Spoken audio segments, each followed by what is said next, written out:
पिंपळनेर बसस्थानक परिसरात बेकायदेशीर प्रवासी वाहतुकीवर धडक कारवाई, वाहन चालकांमध्ये खळबळ।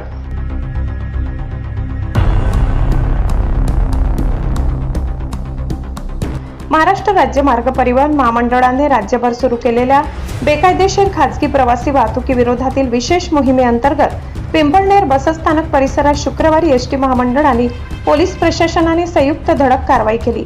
राज्यात 5 जून ते 15 जून 2026 दरम्यान राबविल्या जाणाऱ्या विशेष 10 दिवसीय मोहिमेचा हा एक भाग असून या कारवाईमुळे बसस्थानकाच्या 200 मीटर परिसरातील अवैध प्रवासी वाहतूकदार आणि बेकायदेशीर पार्किंग करणाऱ्या वाहन चालकांमध्ये चांगलीच खळबळ उडाली।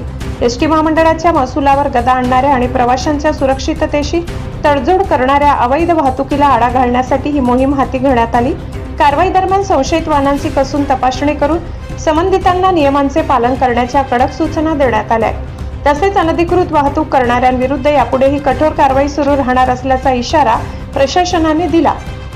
या संयुक्त मोहिमेत धुळे विभागाचे सुरक्षा दक्ष अधिकारी दीपक धात्रक, साक्रीचे आगार व्यवस्थापक सुनील महाले, वाहतूक निरीक्षक प्रफुल्ल पाटील, पिंपळनेर पोलीस स्टेशनचे सोमनाथ पाटील, कपिल पवार आणि पिंपळनेर वाहतूक नियंत्रण इम्रान सय्यद यांच्यासह एसटी महामंडळ व पोलीस विभागाचे कर्मचारी अधिकारी सहभागी झाले होते।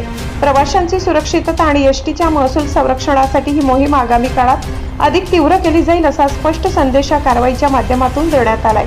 Bureau report, Pimpalner. सहसंपादक अनिल बोराडे।